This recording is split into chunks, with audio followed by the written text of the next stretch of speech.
All right. Okay, so hello, dear audience, online and offline, and dear panelists. Welcome to the panel discussion, Serious Games, More Than Fun, at the Vietnam Festival of Creativity and Design 2022. My name is Christian Berg, and I'm the acting program manager for the new degree Bachelor of Design Games that we launched at RMIT here in Ho Chi Minh City this semester. And we're actually very happy to also welcome a lot of our students in the audience here. And I will be your host for today's event. I want to start with saying thank you to the festival organizers and also to RMIT Vietnam to make this event possible. And especially thank you, Ms. Liên, for all her hard work and support. So let me give you a brief introduction of the topic. When talking about video games, for many, the first thing that comes to mind is the image of male teenagers spending countless hours in dark rooms or internet cafes playing violent shooting games and neglecting school or other responsibilities. Right? That's an image that can happen. But games are so much more than that. More than just fun and entertainment. Games are actually one of the most powerful and immersive media of our times. With more than 3 billion players around the world, it is clear that games are not just mainly male kids and teenagers who play it, but the average player is actually 35 years old. Almost half of the players globally are female, and the percentage of gamers aged 55 to 64 actually grew 32% in the recent 2 years. I mean, my mother, who is in her 70s, she plays regularly Candy Crush, okay? And not only for entertainment, but also like really with the intention to keep her mind fit, okay? The annual revenue of the games industry globally is higher than that of cinema and music combined. So I believe it is safe to say that games are anything but niche. With that in mind, it is important to understand the power and the importance of games as cultural texts that can have a strong influence on perception of social issues, educational tools, and can also be agents of change in general, okay? Games for good or games that tackle social issues are nothing new. I remember still very well an adventure game called EcoQuest, published in the early 1990s by legendary developer Sierra Games. And that game focused on environmental issues and saving the oceans. And that's like more than 30 years ago. Games can be used to preserve culture and traditions, such as the game Never Alone, which is a game that is based on a traditional folk tale of the Inupiat, like the natives of Alaska, which was developed actually in cooperation with their tribal council to preserve the culture and the game developers. So, and of course, games can have a strong educational focus. Just think about flight simulators, for example. Or the simple fact that they can also be a way for young adults to learn English or other languages, just by immersing into a world. So how do we create games that are more than fun?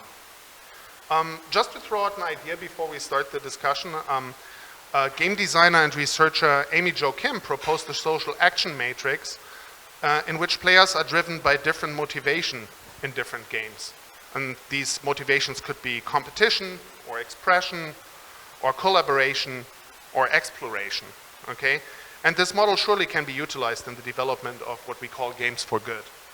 And with that, I'd like to hand over and introduce our panelists, Trang, Amélie, and Justin, who, by the way, all the way came from Singapore to join us here today. And I just hand over to the three of you to introduce yourself, all right? So we can start with Trang. Hello, everyone. My name is Trang. I currently working as a game designer, full-time game designer at Game Love Vietnam. And it's an honor for me to be here today to share to you about my thoughts about game industry, especially serious games. And I'm also glad that seeing a lot of people here. It means that people's perspective had gradually changed about games. So hope that we will have a joyful discussion ahead. Thank you. Great. Thank you very much. Hi, yes, I'm the guy from Singapore. Thank you. First of all, like congratulations, Christian, right, and team RMIT for having the new program. And thanks, Liên, and the organizing, people behind organizing event is definitely not easy. And so, really want to show my appreciation and thanks to every one of you. And thanks for having me. Yes, I'm the guy from Singapore. My name is Justin. I'm the co-founder of 3D Sense Media School. And the school has been around for 19 years now. I'm currently the deputy CEO of the school. And as you know, right, Christian can attest to that, as educators, actually we wear multiple hats, right? We are like the counselors, we are like the career coaches, we are educators as well. But, at the same time, right, the value of education is really employment. So I do spend a lot of time, right, as evangelists, right, going to the industry to try and be that rainbow color bridge, assimilating, as many students into the industry as, possible. And again, like Trang, and everyone, I think it's an honor to be here, together with all of you. And I'm sure you guys are passionate, right, about games as well. Yes, and yeah, like just just to share, right? My dad is in his 70s, and he has no time for me now.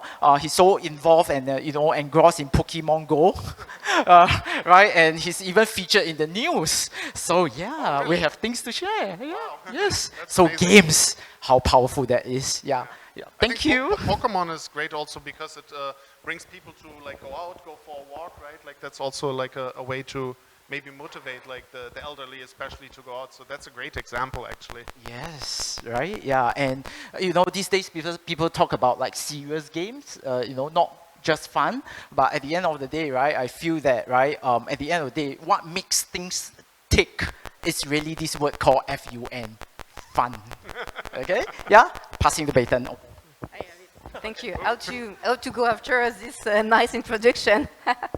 Hello everyone, I'm Amélie Huynh Le Maux. I am from the NGO AIP Foundation.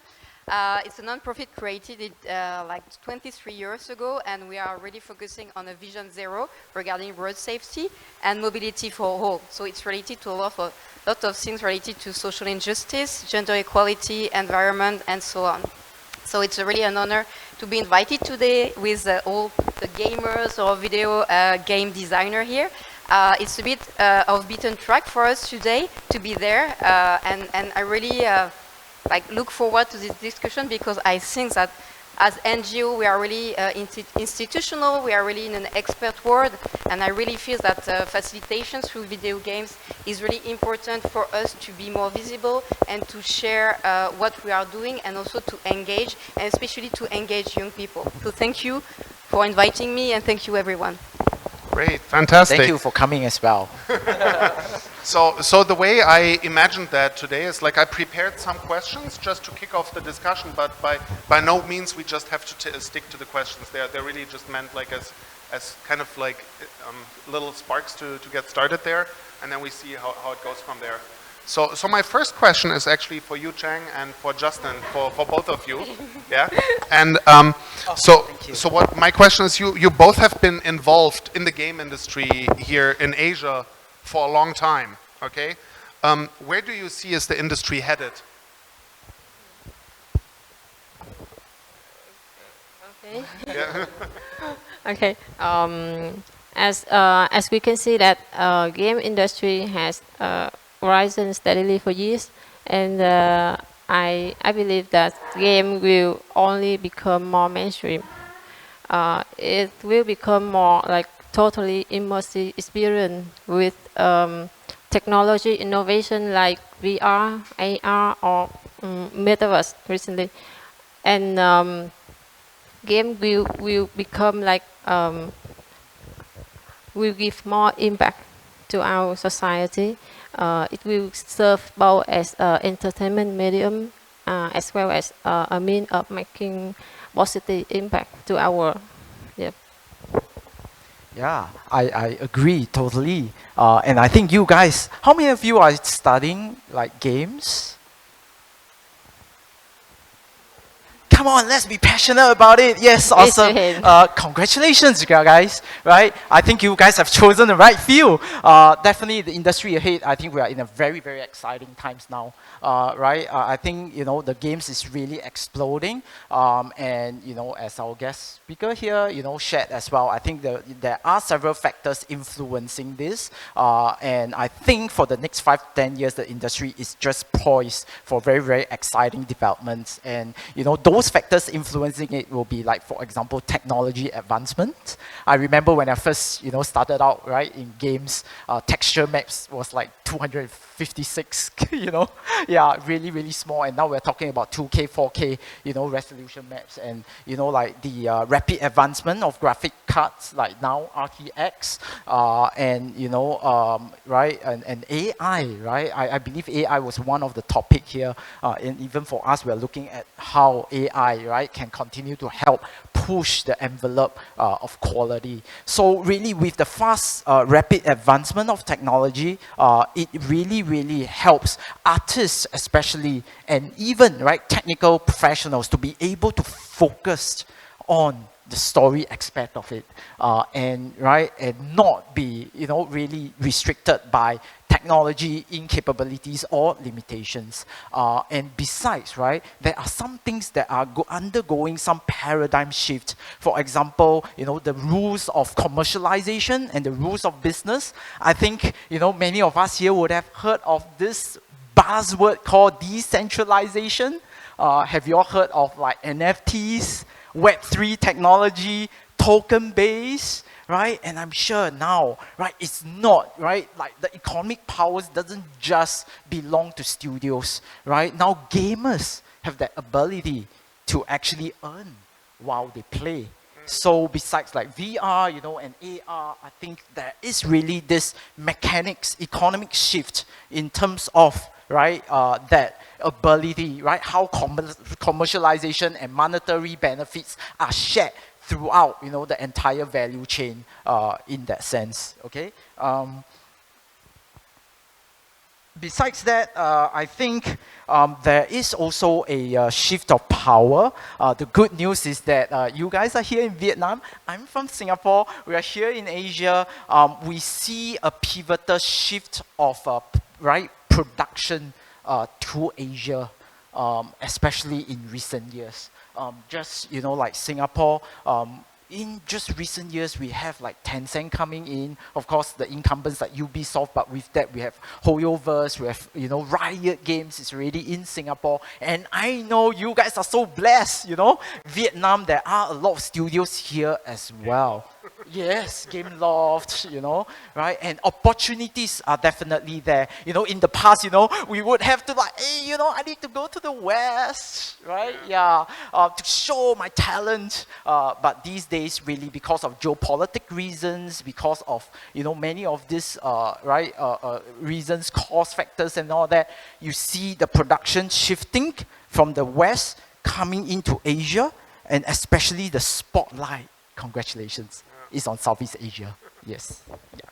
So very, very exciting times ahead. Yes. So I think just to sum that up, like both of your impacts. So I think we're at a point where like technology is like changing super fast. And I know Chang, you've been involved in mobile gaming a lot. Is that correct? So that's also very important. Yeah. Yeah. And then obviously we also have like all these new technologies like Web 3.0, like blockchain technologies, decentralization. And I think the last thing that Justin said, I think also very important, like the whole shift of the industry, like not being focused in the West anymore, but like moving towards Asia, right? Moving towards like to the majority world in a way. And I have a next question that is addressed to Amélie. While you are not in the game industry per se, right? You have been in Vietnam for a very long time, or for a long time. Not sure if it's very long, but long. 7 years. And what are your perceptions of the role of games, video games, in Vietnamese society? First, I would say that I was really surprised. The first thing I remember from video games in Vietnam is all the video games shops. that we have around in Vietnam.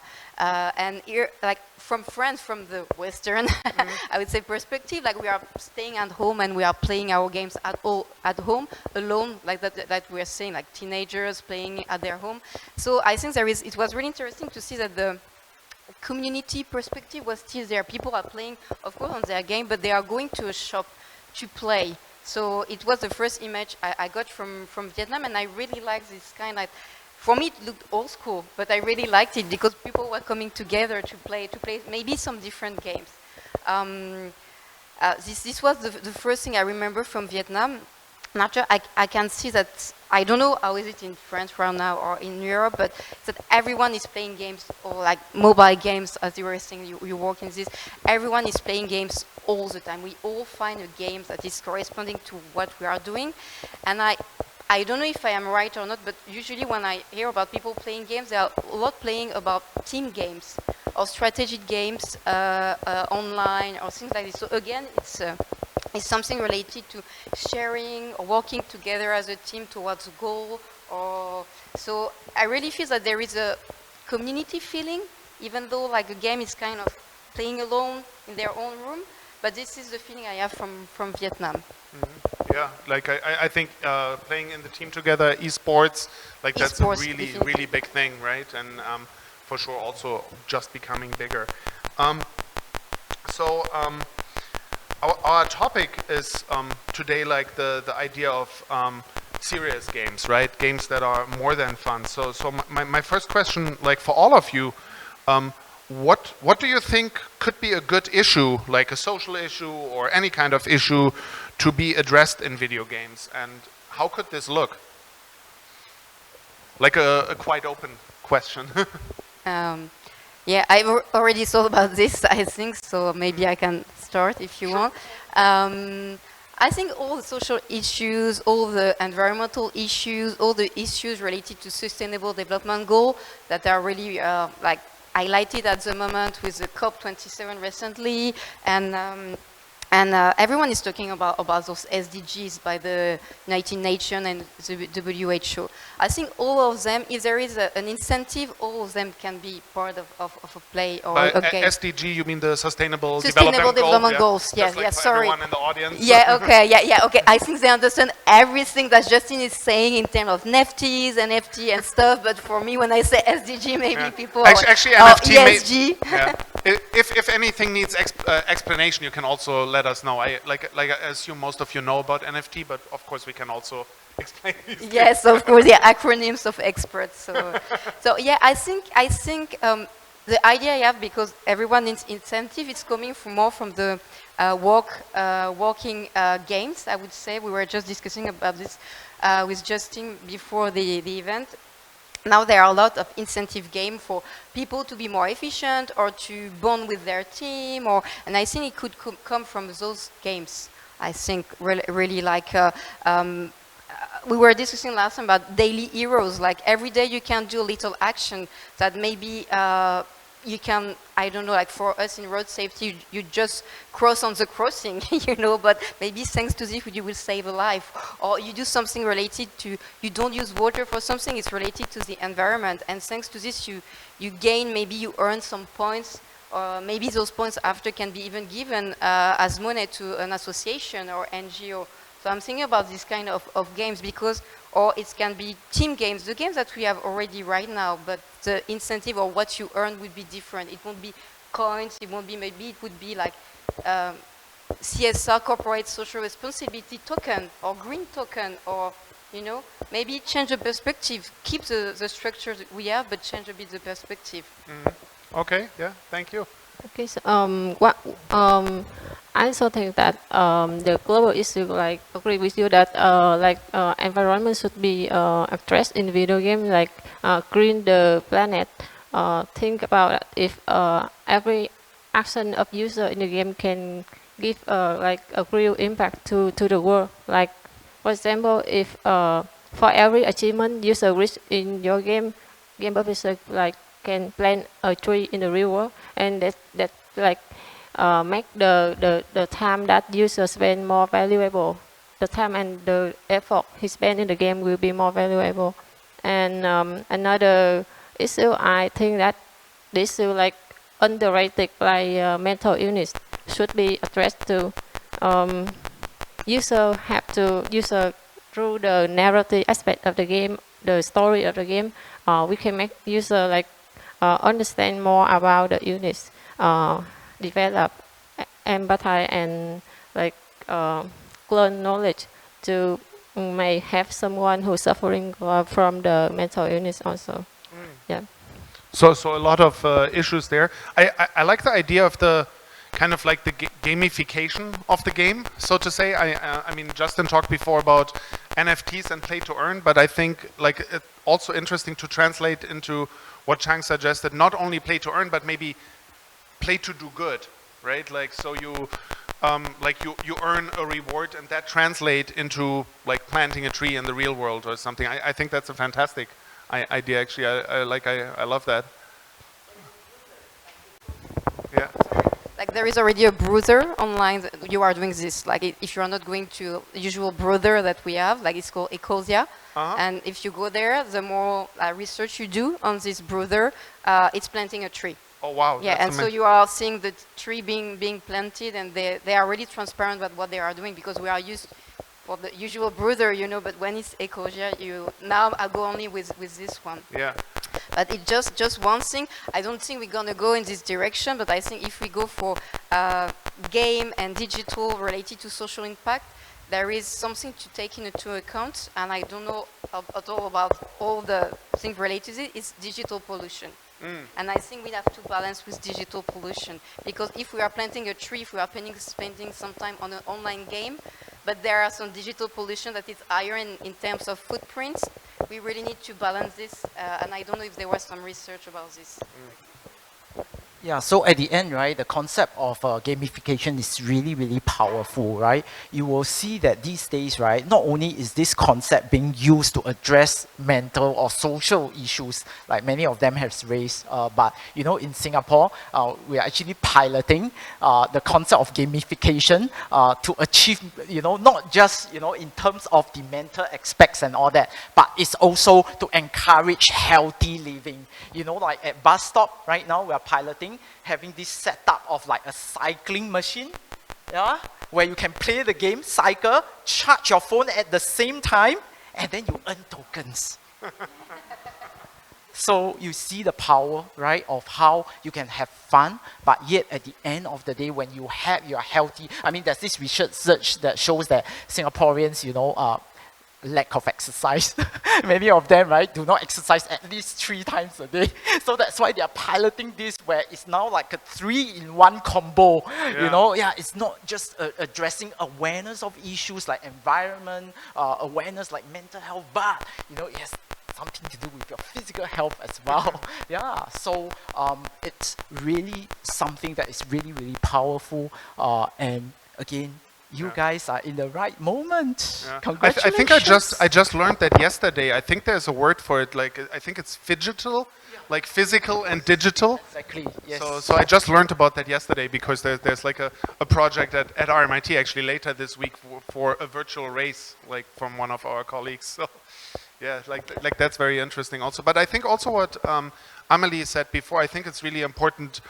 To keep that environmental footprint in the mind, and that's of course especially important if it comes to Web 3.0 and to blockchain technology, because there is this massive footprint, and that these are definitely issues that need to be tackled as well, like in developing, like, so not only is the story or the product itself something for good, but how is it produced as well. I think very important. Another question for all of you. So we thought about like some ideas or some project that you could find interesting, but do you have maybe also favorite games that are out there already that tackle important issues? In fact, right, like, while the topic is like serious games more than fun, but I actually subtly, right, I mean, if you are gamers like us, actually non-serious games, so to speak, personally, I feel have also been, you know, one way or another trying, right, to raise awareness of, you know, social issues. I mean, if we talk about RTS, you guys know what is RTS? real-time strategy games, Oh, yeah. right? Yeah, like like even StarCraft, one of my favorite. Like they are already starting to teach about the need to manage your resources. Like World of Warcraft. So subtly, while it's not in print, very blatantly in the narrative, but it already starts to let us, raise that awareness. You have to manage your resources properly. Right, and you always have to balance. And I think Horizon, Zero Growth, right? For example, it is a game that talk about that balance of humanity and nature, technology, right? If you invest so much into technology, right? The nature, right? You're going to harm the nature with global warming and all that. So and Horizon Forbidden West, which is a new release in that sense, relatively, continue on the environmentalism. So therefore, right? It really, in my opinion, serious or non-serious, I think. Everyone these days, right, have that kind of awareness and are trying to somehow embed and imbue this kind of awareness into games. And I think that spells great for humanity as a whole. The world can be saved. Yeah. Okay, Any favorite game for you, Trang? This one game that I like a lot. It's a very small game. Its name is Corona Quest. Corona Quest? Yeah. I was introduced by my friend. The game in which you play again the coronavirus by using the protective action and the support of parents, everyone around you. This game is for children. And in the educational aspect of this game, it's like goes beyond any traditional health communication method, like poster or lecture. It uses a medium that familiar with children, which associate to fun. That method is game. So, like during the COVID crisis, children have to understand and protect themselves from the risk of spreading the virus. So that's why this game was made. And as I remember, this game won a number of awards in 2020 and 2021. Yeah, although it's a very small game by Switzerland, as I remember. I think that's a great example. I have to check out that game, but I also think what you say, a small game. I think that's also important. Not every game with a purpose needs to be a AAA production, right? Like sometimes it's like these small casual games that are really great, like as a tool for communication as well. Yeah. And Amélie, you have any favorites or? No, I don't know. I searched, to be honest. I found some, but I didn't know about one, so I'm not gonna say what I don't know about. Okay, fair enough. But what you shared is really about, from what shared Justin is really about awareness, and I think we shall go, even if it's already good, and there are, you're right, a lot of words that, for example, it's making me think about, in general, about science fiction. There are a lot of games related to science fiction, and science fiction is like a what if. What will happen if? So it's making you aware about what is the future and what you don't want and what you want the society or the environment to go for. So I think for me it's the same as reading a science fiction book. But I think with a book, you cannot have further impact, I would say. You cannot act or it's raising awareness. We should go further with the game because, as you said, there is really, you can really be more impactful. So yeah, this is just what I wanted to share about but of course there are a lot of games that are already raising awareness. I'm just going to share, I was at the event last time, and there are already some corporate and some pharmaceutical industry that are beginning to create games for self-care at the moment. So and it was again from COVID. It was like they thought that, oh, people are staying at home, they can't take care of themselves, so they began to take care of themselves, and some games or some app came out. And now there are some big pharmaceutical industry that are like entering this and creating a series of fun games for self-care at the moment. I have no names, but I know it's happening. Sure.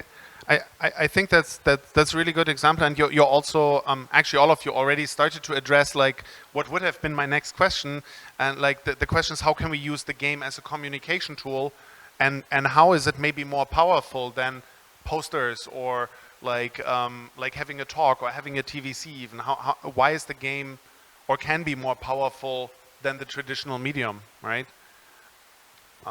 Yeah.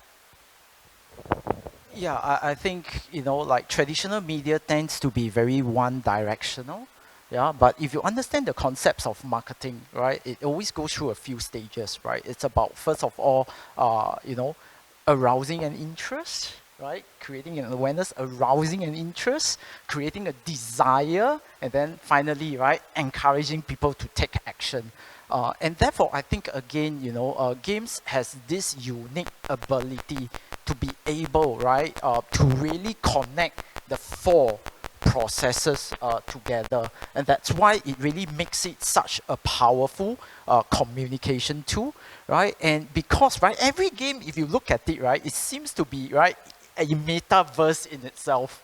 You know, Final Fantasy, right? You are engrossed in it. Animal Crossing, right? It's like a whole society. And if I quote my colleague, you know, right? It's tribalistic, right? It's like community-driven. You really, right, engage. And why is it so powerful in that community, right? Oh, wow, if you know, achieve and get that special item, you have bragging rights, right? If you top, right, the game or you ace the game, right, you are seen as like a leader. You know, so this kind of, you know, a world that really engages, right, that emotions, that community, it mirrors, right, like society. And that's why it's so powerful, because it connects, it engages, and at the end of the day, it retains. The most important thing is retention of information. And that's what makes good marketing campaign works. Because people remember.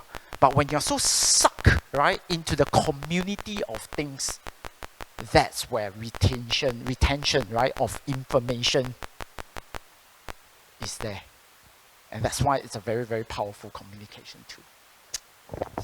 Yep, I agree with Justin. The obvious advantage that I can see that with gamification, user are immersed in an interactive universe, and gamification make user understand more, impact more, and like they make your message, your vision will be more memorable, and like you take the user to the emotional journey by your game. So that's why it's always in your head, better than traditional methods like poster or banner on over the streets. Yep. I think that's also very good point. The memorable aspect of it, and I'm sure, like we have a lot of people in the audience who have played a lot of games, and I'm sure many of you also might have a moment in a certain game that became a memory to you, like something. If the game is well designed, like there are memorable, sometimes beautiful, sometimes horrifying moments in a game that become more part of your memory than just watching a movie, right? Because of that immersion.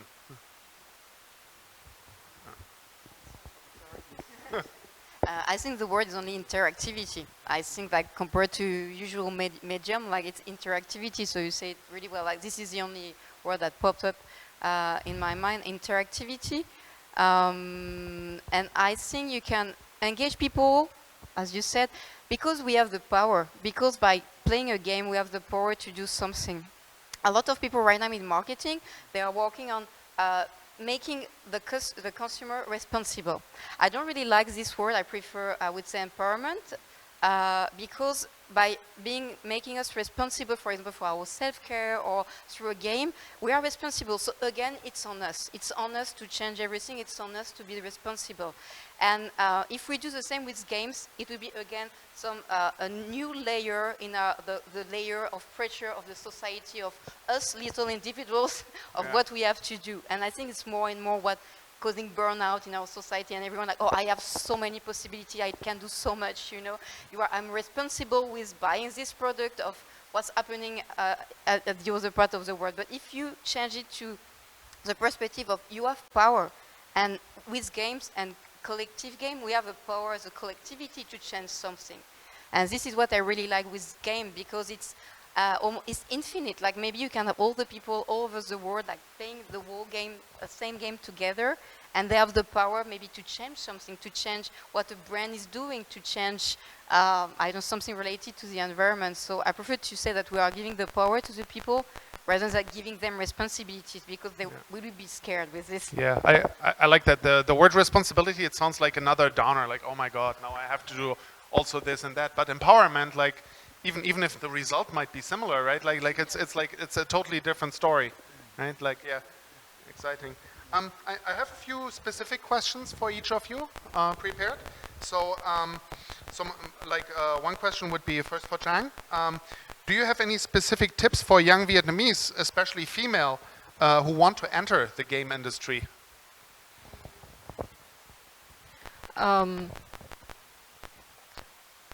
Years ago, gaming only appealed to males. But nowadays we can see that more female gamers.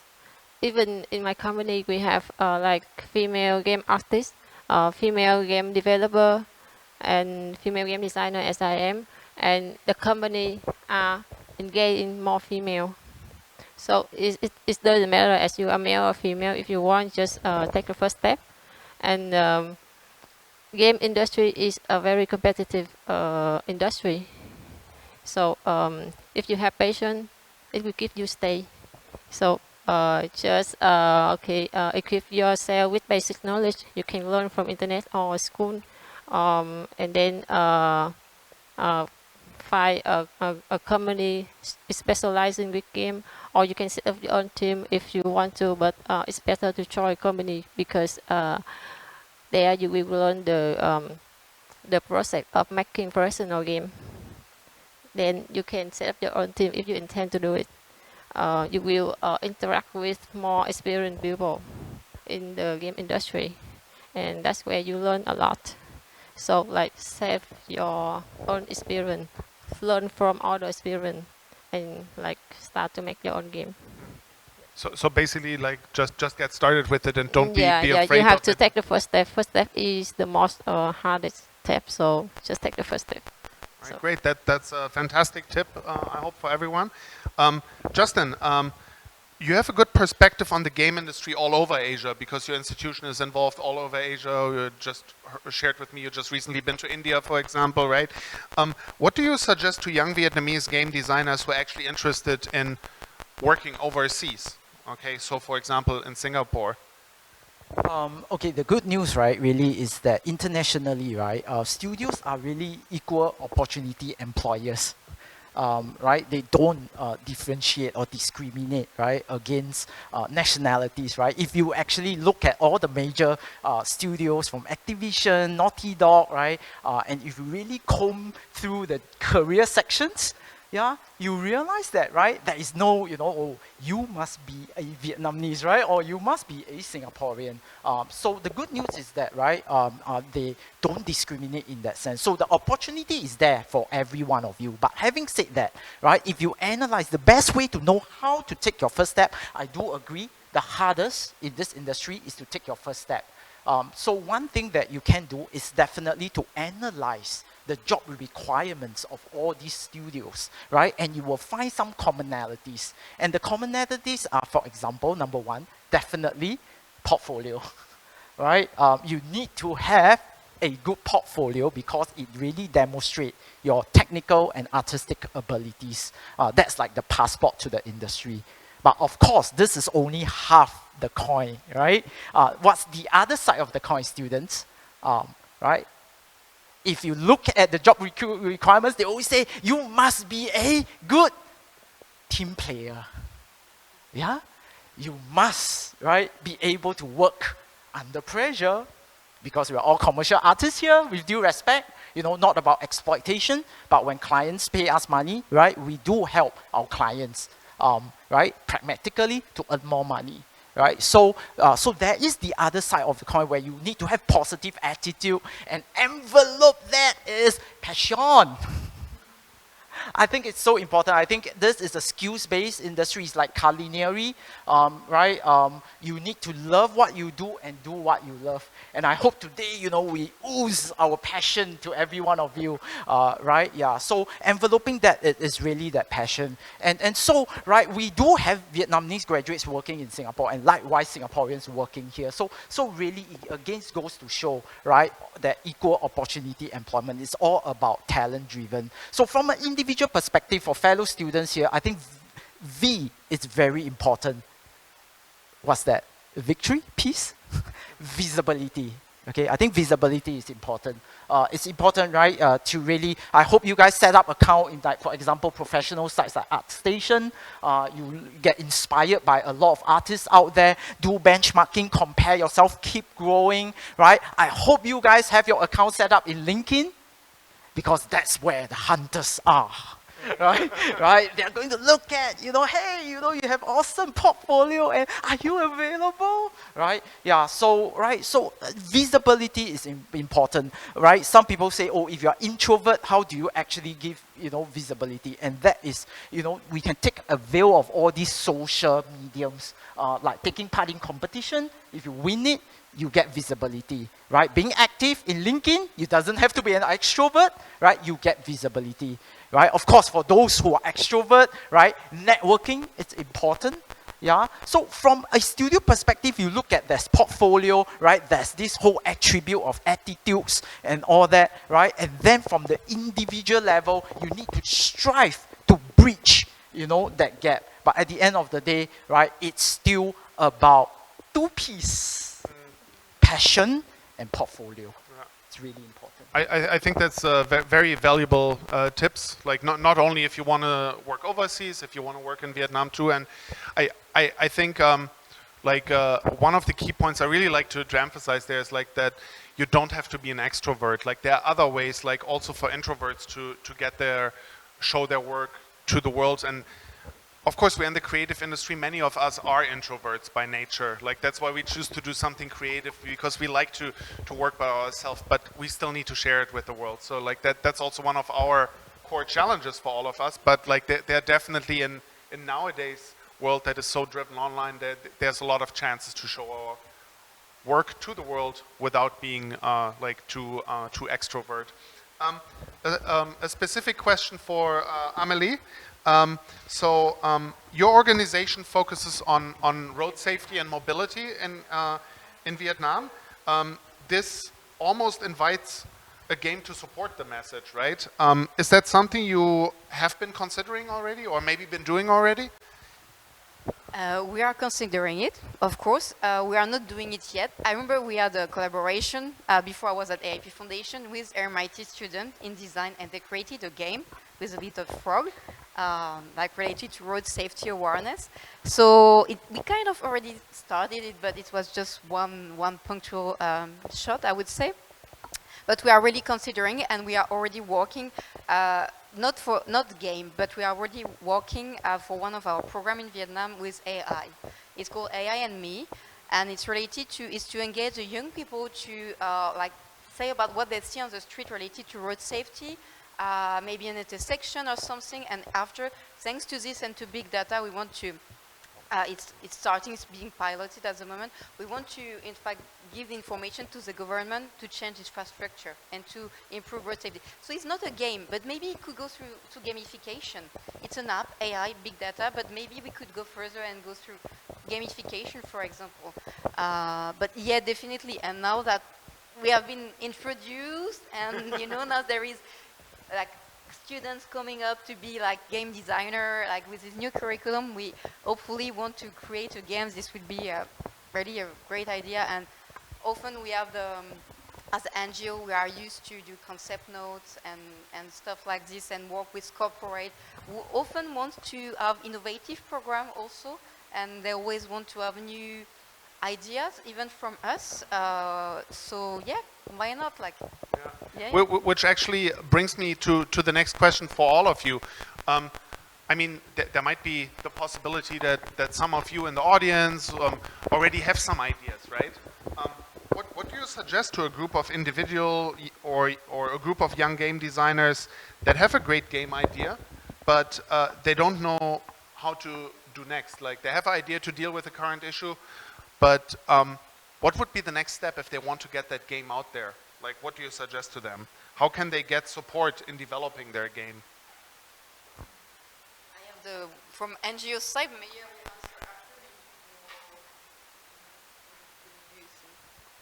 will answer after. Okay, let me. I suggest that they should connect with people with experience in game industry, participate in the game workshop, in the discussion like this. There you will like learn and get the advice from people in the game industry, and then you are like you know how the game are made, because from the ideation to reality is a very difficult process with unexpected thing happens for game. It's not like you have this idea and then your product will be exactly the same. No, you have to build and destroy and rebuild a lot in the process. So I suggest that you connect with more people in the game industry and get the experience from them. And then like, if you want, you can set up your own team, or you can like join company. Maybe your idea maybe be not noticed, or you can start prototyping. Maybe that prototype will get noticed from game publisher, and then the next step will come. Yeah, that's it. Thank you very much. I think the thing that you point out, go to events like this actually, like get to know the industry, get to find out who are the key players out there, right? Like that's the first thing, to have like your own, so to say, database of people who are out there, whose work you find interesting, who you maybe at one point want to work with, right? So now you know some players in the industry already, so maybe one day you can reach out to Chang, for example, and say, hey, I have an idea. So I think just to know who is out there, like who are the companies, who are the people in the companies, that is as important as getting yourself out there. So I think that's... As Justin said, networking is very important. So yeah, keep you in the network. Yeah. Okay. Know where to looking for. Okay. Absolutely. Justin, what do you suggest for young game designers with a great idea? I think we're all on the same page that, you know, collaboration is definitely key. I mean, it's really, really hard, right? Like, I think that's the saying goes, right? The devil is in the details. The devil is in the execution. I mean, really, we have a lot of ideas, right? But even for many people who aspire to be like indie, right, development, they fail to see that really, you know, there are many aspects, right, in terms of games development that will make it success. And it's not just about the technical or the skills, you know, aspect, but there's this whole knowledge, right, to the other side. Like they always say, right, if the game is not published, right, then, right, it's never out there. But then this whole pipeline of having it publishing, marketing, right, promotion and stuff like that is a whole new knowledge in itself. So therefore, right, I mean, as we strive to do it alone, it's not that, you know, we cannot. Well, it will be very difficult, right? If we can, we'll probably join Avengers and kill Thanos, right? So, right, in this world, I think humans are made of like collaborators in that sense. So everyone is different. We are all molded differently. We all have our own gifts in every one of us. So the key difference is really, I think, to identify your own strengths and your areas of weaknesses in that sense. Find people that can breach that area of weaknesses. So as they always say, right, finding the right people is key.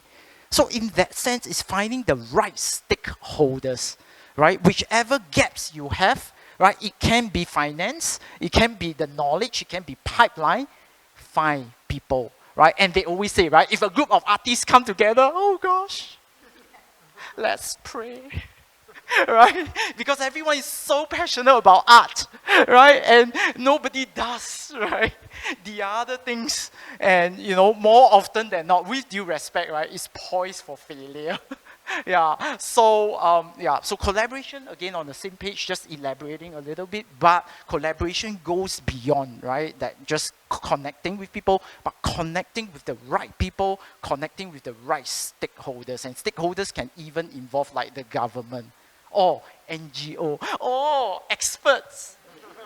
Oh, see the great collaboration here sparks love. Okay, yep. We're gonna create a game after this. Yeah, I totally, on the same page again. Like, I think this is what we do as an NGO already. We try to bring, this is one of the things we do, that collaboration, make people collaborate together. Corporate stakeholders, we use this word all the time. Government, this is what we do every day. And of course, I think if it's related, for example, young people who want to create a game, but with really a social impact, they have to go, like, they have to discuss with you, of course, but they also have to discuss with people who are working in social impact and NGOs for sure. And because we have the connection with the government, we have the connection with corporate who want to invest. And I would say one more thing. If you are looking, for example, to work somewhere related to game design, check if they have a corporate social responsibility department, CSR. Check if they are already trying to have an impact, if they already have initiative related to social and environmental impact. Because if you go to share about the game related social impact you want to develop, maybe they will be more like keener to and open to your game or to your concept or idea. But really, collaboration, totally agree, is the key. And I would say you also need someone to facilitate.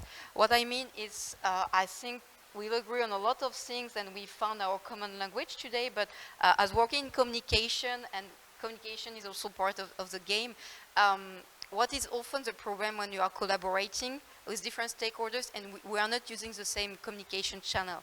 We are not communicating the same way. We are not using the same word, like CSR, NFTs. Again, this is, we don't understand each other, and I've seen this so much. Even between marketing and communication, like, we are not using the same words.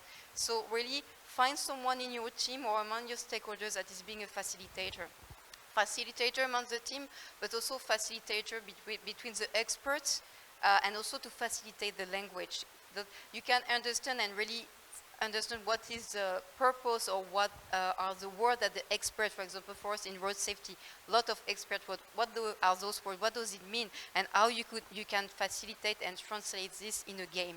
And you really need someone here in the middle to facilitate the communication, information, and content, I think. Great, thank you very much. I think a lot of good ideas. I know many in the audience are very much at the very beginning of their career, but I think it's never too early to think about this.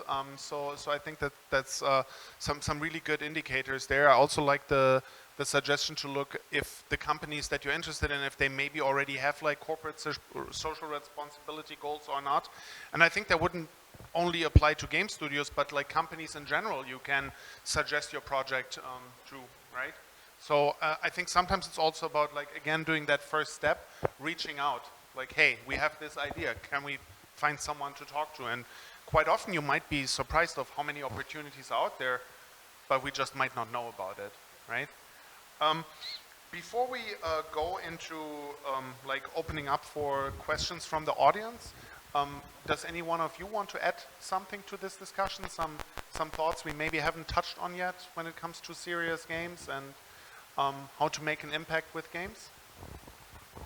Maybe I just want to add, right, like not maybe so much about, serious game, but, like with COVID, it really expedited the whole transformation of digitization. So really there is this possibility, I'm sure you guys know, about remote working. Right, and in fact, really, like even our graduates, many of them are hired by studios in the West, studio in the East, studios anywhere in planet Earth, right?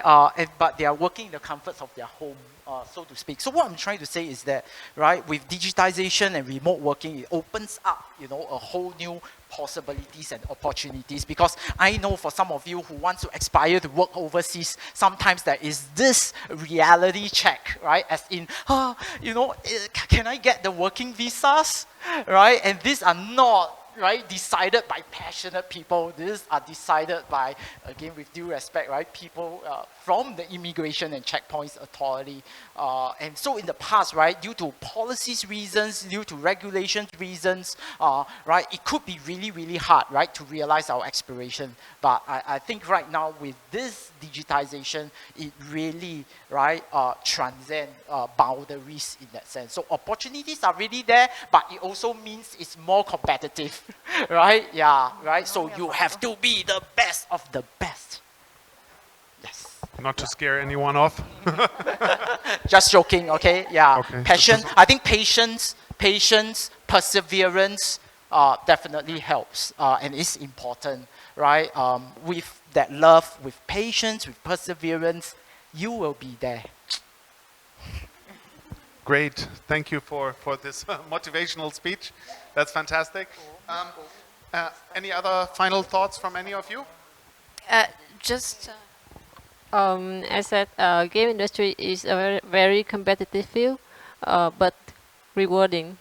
Yeah, and making game for ultimate purpose, like for entertainment, is hard. But making game for both purpose, like entertainment and education, is even harder. So as I see a lot of you here, so I'm very excited, looking forward that we will have more games that can impact to our society, make people look at games at a different like perspective. Yep. Yes. No, I just want to touch base with one of the questions you asked to Chang about like a female in the game industry. Again, I'm going back to all the SDGs and gender equality, and yeah, it's always ringing a bell. It's also kind of a question for you, Chang, is do like some initiative like Women in Tech, or initiatives who are really empowering women to go to STEM studies, science, technique, STEM studies. Can it help, like, or do you know any initiative that can help for like women who want to go for game design study or working game design? I don't know if it's related or if it can help or. Actually, at Game Love, we have like many female, not just game designer, but from other departments too. So so I think like company nowadays they engage more female, and then we also have like specific program for female in the company, like as you said, Women in Tech, Woman Voice every month. Yeah, like radio. Yeah. So we are like inviting more female into the game industry, because having female in the game development will have more perspective to to have more diverse in character in creating gameplay in game development. So and right now we also have like female gamer. That's our target audience too. So we should have female to like make a relation. We have like standing in user shoes to know the feeling, to create a best user experience. Yep. Thank you. Fantastic. I think this is a good time to open for questions from the audience. Yeah. Any questions here? We also have questions online possibility, but I think I want to first open up to any of you in the room, actually, if you have questions. I know there are some online questions coming in already, otherwise. Don't be shy. Yes? Wait for the microphone, please, coming around. Thank you. Thank you for the inspirational speech and whatnot. I do have a question concerning like the games industry and how well would the message be translated through the form of the pay-to-earn models and the NFTs, especially games that wants to send a message of preserving environmental preservation and conservation. I don't think it's properly translated that well, what with NFTs being known for its minting process, taking up more, consuming more energy than actual countries. So that and the pay-to-earn model seems to be doesn't seem to be very rigid as of as of modern standards, as of many models that are being covered today, these days. I want to know if there are any future prospects for making it a lot more environmentally negligible, and if the play-to-earn model has some sort of fail-safe for both the developers and the players, to be able to back out with very little financial strains or damages. Fantastic question. Anyone wants to take an answer here? Yeah, thank you.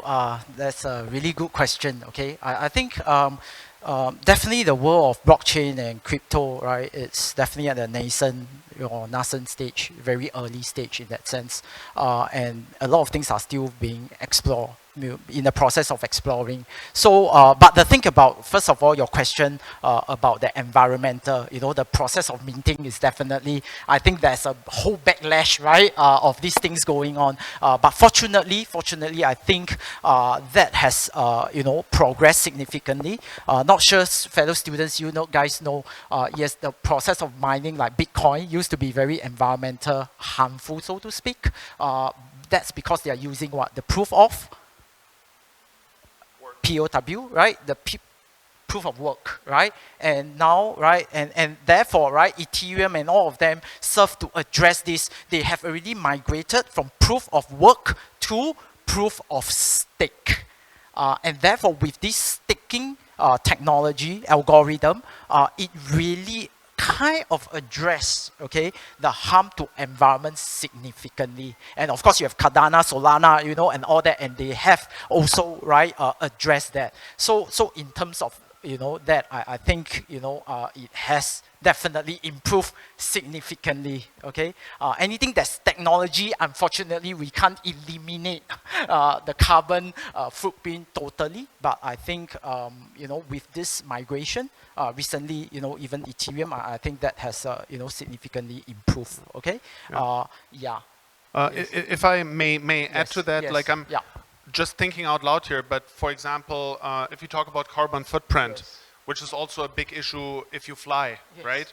And there are now organizations that actually help you to kind of like do good by looking what kind of environmental harm you have done, and you could donate money to then like plant trees again in exchange. I'm not 100% sure how well that works, but like there are like at least models where you could try to do a trade and like balance it. But maybe Amélie, you're like shaking your head a little bit. Maybe you have an idea or like a thought on that? It's, I'm not working in environment. I'm not a specialist really in this, but it's just that it's kind of a cycle. The kind of initiative that you are saying is like Ecosia I told you about. Like, it's like a cycle. And if you're like, okay, like I can give money so I can, I can increase my carbon footprint. It was also an issue recently. There was a lot of buzz related to this because big companies were like giving money because, okay, they're going to plant tree and kind of paying for your carbon footprint. And you cannot pay for your carbon footprint. It's not a product. I believe it's not a product.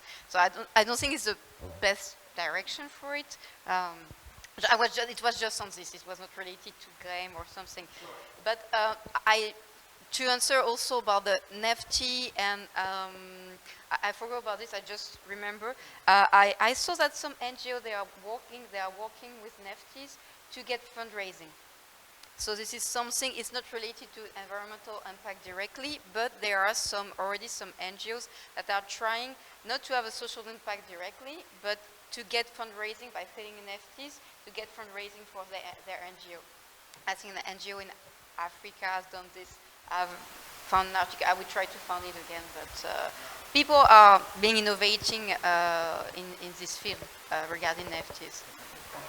Yeah. So you know, like this gentleman here, right? So NFT, if you look at games, right, it observes a life cycle, right? In the early years of games, we are not really so, you know, like, right, fixated on serious issues, right? And we are in the early days of games. I remember there's a lot more negative, you know, prejudice against it, like, you know, addiction, violence, right? So with, right, if you borrow that, but today you see how concept of gamification have permeated every economic fabric and has been used effectively, right, to address or, you know, right, important issues, serious issues. So I think the process of NFT is like this. It's in a very early phase. It's very speculative at this moment, right? And there are issues that are being resolved, but you can see slowly but surely, right, the NGO will be coming in and people, right, the right people, right, will come in and save the crypto world, okay? Hopefully. But yeah, I think also what Justin said before, like the environmental impact can depend a lot on which chain or which technology you're using in this space. So there can be a big difference there. All right. It's also like our challenge. The game developer have to slow in the future. So yeah, it's our like job. Okay. Other questions from the audience?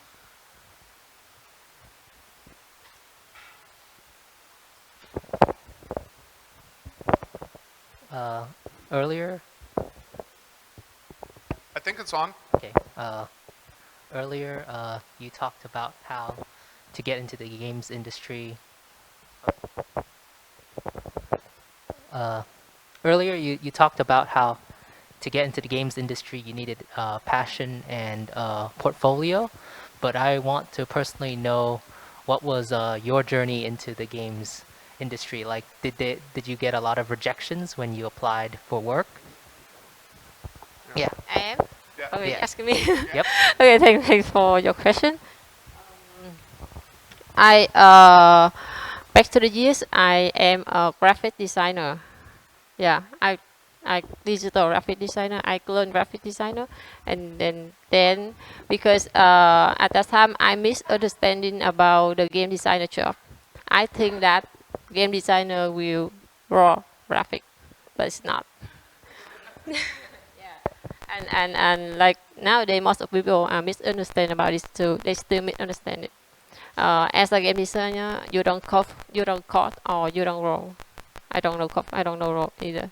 But you like design the content, user experience. And my first company is Game Love too.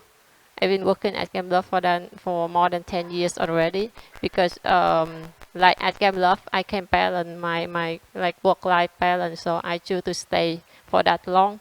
But if you want challenge, you can go out and look at all the challenge. And I applied for game designer job after I find out that what I will do in the project. And it's exactly what I expected, because when I play a game, I feel that the future in the game can be better. Not about the graphic can be more beautiful. No, I think about user experience. I think it will be more fun if you do this or do that. I think that we can delete this feature, add another one, and that's why I joined Game Love. My first project at Game Love is porting. Porting is mean you adapt another project to another platform. You not design anything, but you just modify some features. But then Game Love start to open more project for HTML5. That's when we make the game from ideation. Yep, and it's run on the web page, and then right now we can really make a game for friends, that game for business solution, mainly for marketing.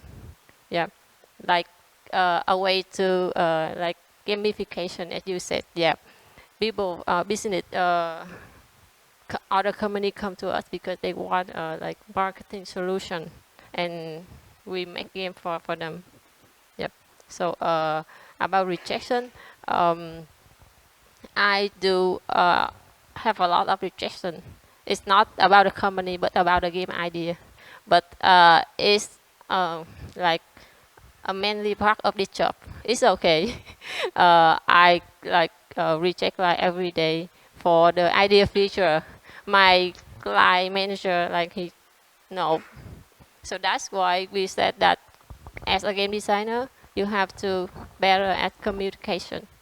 Persuade people. You should like very good at persuade people because they will like based on your pitching, your conception to like agree or disagree. And communication, you have to like to transfer your idea to your teammates. And somehow we at my company we speak the same language, Vietnamese, but we still misunderstand a lot. Like somehow I have to ask them question again to check if they clearly understand what I say. Even we speak Vietnamese, so yeah, better at communication. Yep. Thank you very much for that. I see there was another question over there, right? Yeah. So I want to ask about the NFTs and like virtual currencies. Like I want to ask like how they actually work. Like that's a new thing to me. Like I have heard people around me and a lot of people talk about those things, but I don't know how those things work. So can you explain to me about that? Ooh, that's a tough one. Justin, you want to go for that? I mean, honestly, to answer that question, there would be a whole other talk, actually, because it's a like a whole new technology. I think just to get the idea of an NFT, you could compare it to a trading card. So I'm not sure if you are familiar, for example, with the trading card game Magic the Gathering or like baseball trading cards. Like the NFT makes whatever is out there digitally unique. You only have one. There's like a proof of originality. So if I have a JPEG of something, we created memes in our class or like any kind of like funny pictures with using AI, you can copy it as many times as you want, right? Like you send it over to me, I send it over to someone else, nobody owns it. But if you turn it into an NFT, you have a certificate inside that proves you are the owner. And therefore you can trade it. Like that's the very, very short answer, but it's a complex technology. So maybe we should organize from RMIT side like another talk, like digging into that topic. And like there are many informations out there, like to explain it further might be a little bit beyond the scope of today's talk. But does that give you a bit of an idea? Yeah? Thank you. Good question. Right now, the NFT space is definitely like, say, it's World War III or World War II, you know. Yeah, so I think, of course, with the, you know, recent crash of the crypto and all that, it appears that the Ethereum network, right, it seems, okay, is getting more stable and emerging. But really, there are many other chains. There's the Polygon chain. There's like many networks. So really, NFT is a concept where you really, right, you can choose one of these chains, right? And so the chains, no doubt while it's war, the chains and network is already there. So these days there are a lot of tools, there are a lot of developers, there's also open source, it's all decentralized. And you can, you know, you don't really have to worry so much in that sense. There are ready-made platforms that even help you to whitelist, you know, so you can actually make use of that platform. I mean, I agree with Christian, this is a whole new, you know, topic in itself. But as artists, what we, you know, right, need to know is that it gives us, right, now, like Christian say, right, your digital artwork can now has originality in that sense.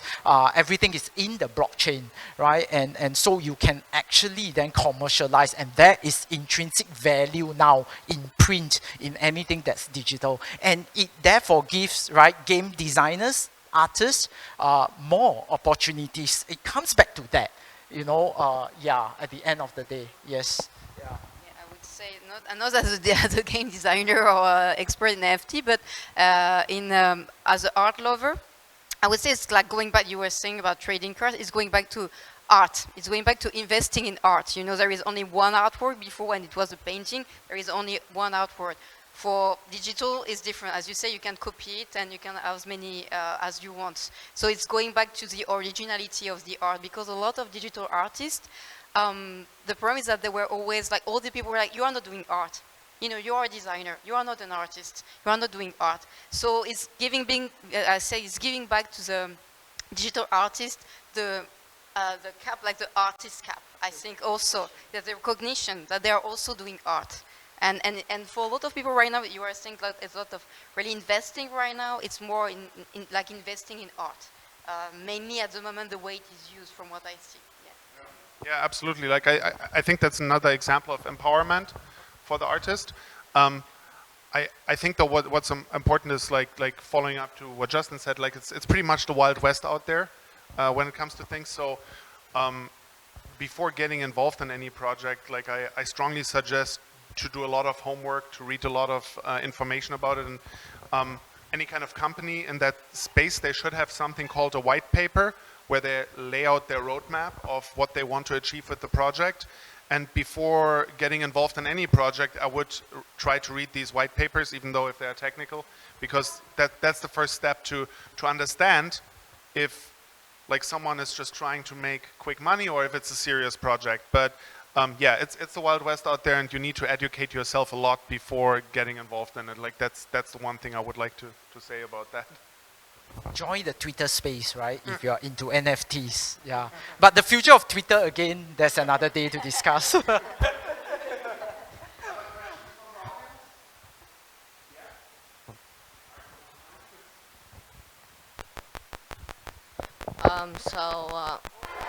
You said taking the first steps in starting a career in the game industry is very hard, and so I'm seeing, when I go on like social media and the internet in general, I try to learn way to like create because I'm generally a modeler, and I can't really find a true guideline or rule. Unlike traditional filmmaking or art, there's certain rules that you should follow, and then you can determine what are you going right in the right direction or not. But in games, there's so many genres and varieties that I don't know if I am going right or not, and I struggle to find a guideline to follow. So can you give me some advice and tips so to like know when you're going right or wrong?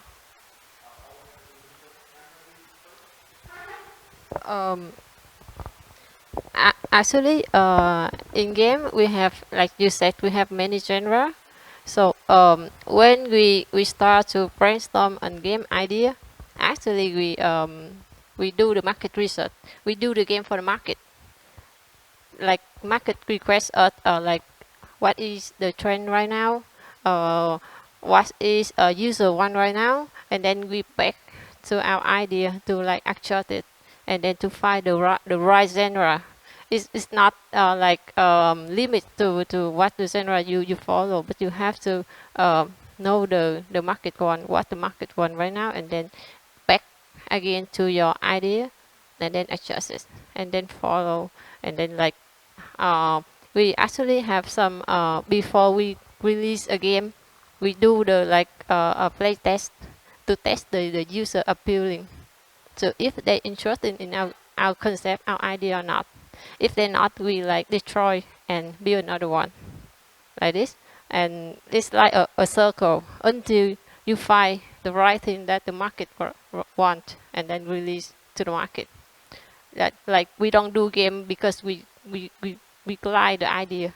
We do game because the market like the idea. That's it.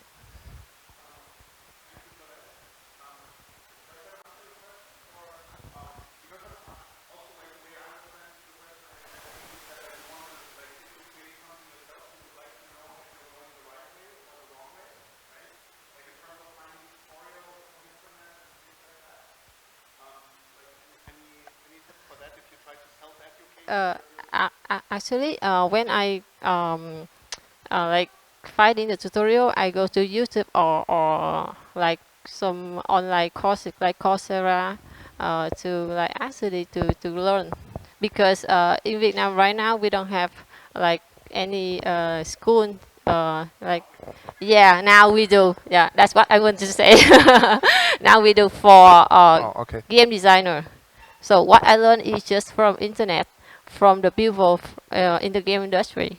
So if you want to know what you are going right or wrong, I suggest that you follow school, because in the academic way it will be better to to build your career, because what you learn is like in the educational way, not just like me. We learn from like internet, from anywhere, from all the games. We just play game.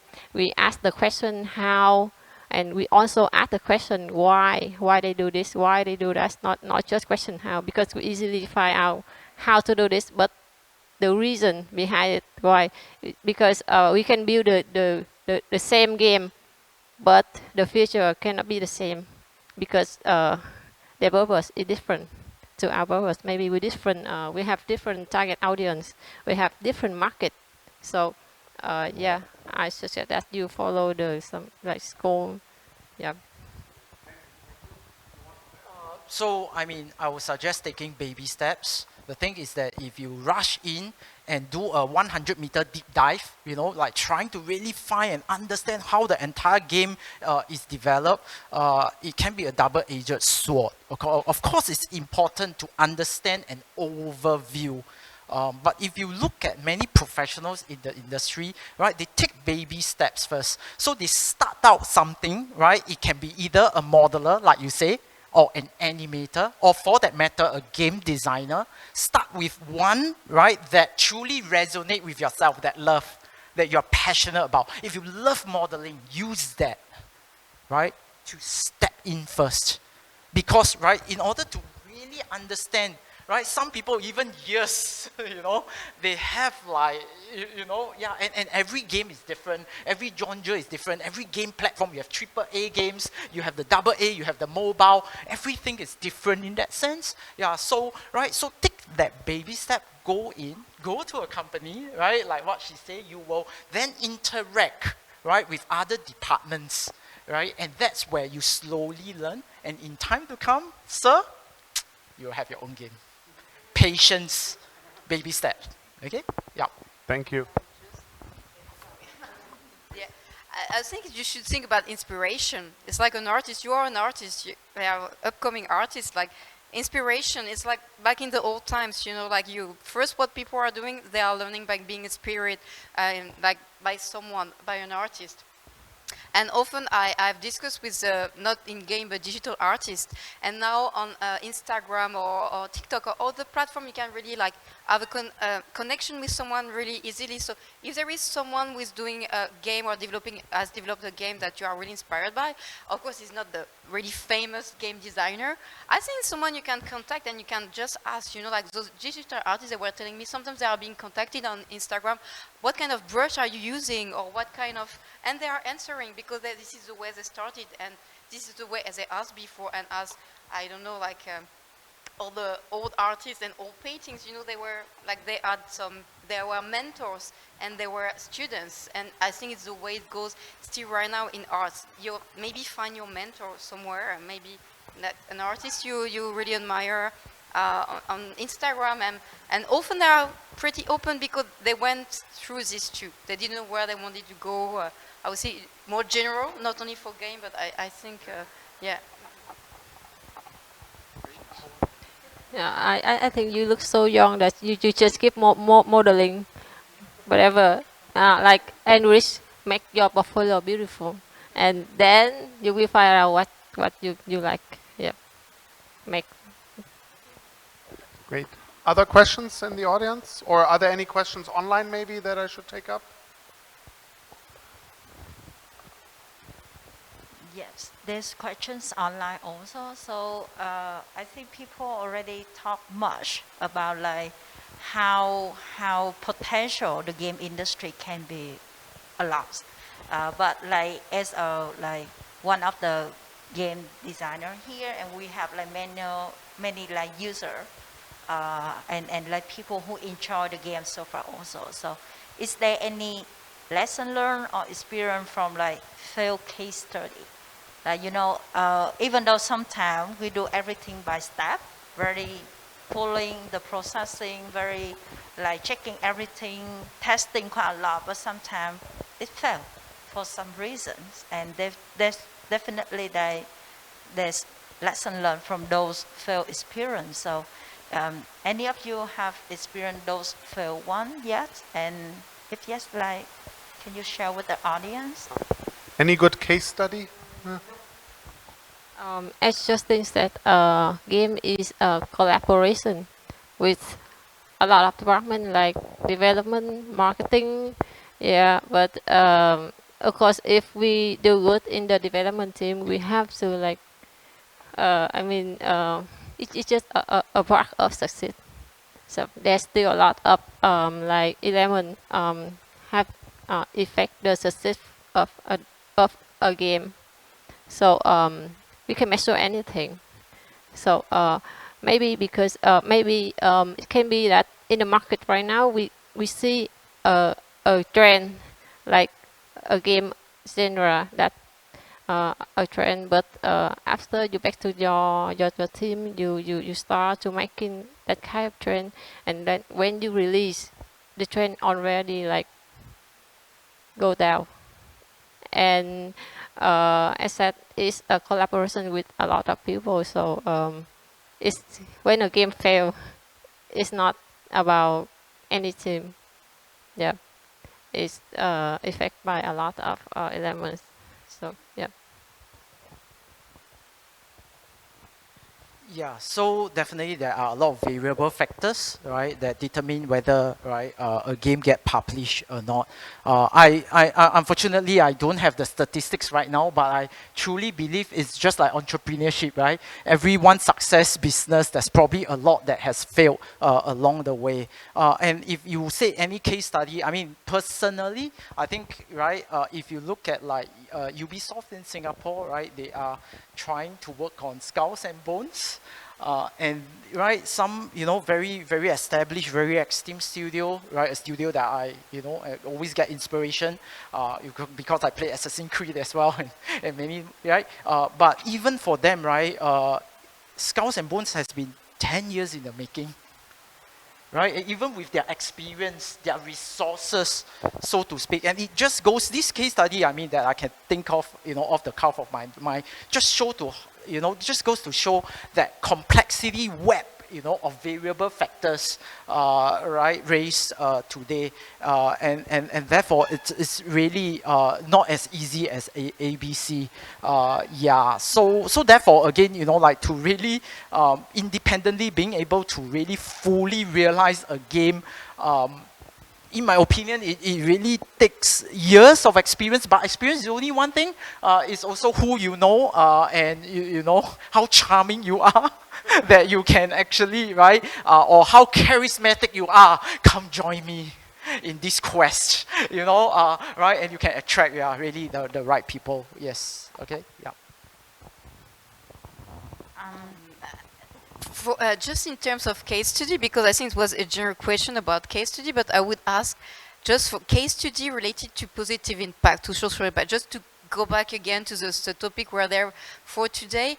I'm wondering if, like the three of you, is a question for the three of you, if you made some research about the impact that a video game can have in terms of social or environmental impact. I mean, in the NGO world, we are always saying about the reach and our beneficiaries. I think in the game world, it's about the number of users or the money you got from your sales.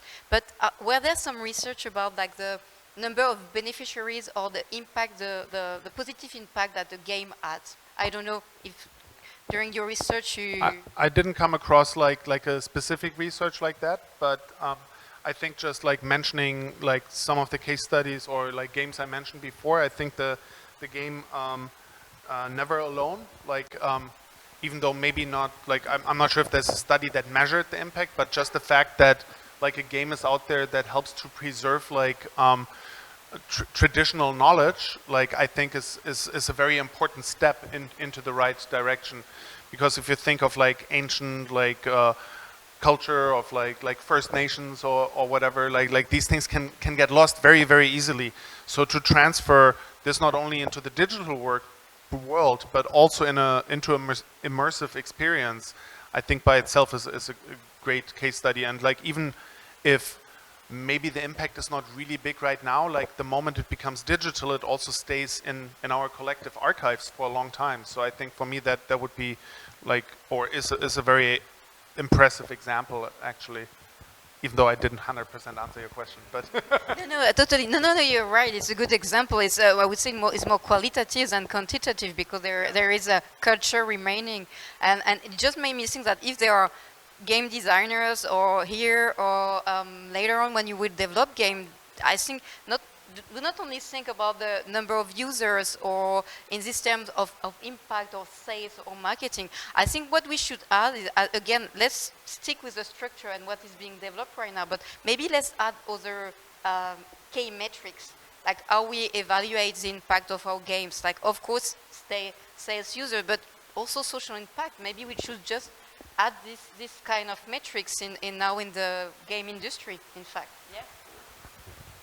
Yeah, I think it's definitely a good point, but I think at the end of the day, while we do not have the statistics, but I think we should keep faith, because right, for the longest time, I think humankind, we grow up based on stories. Our grandfather will tell us, grandmother will tell us, stories, and we do see over a long horizon of time that games and films do shape cultures and do shape, right, mental, right, values and ethics.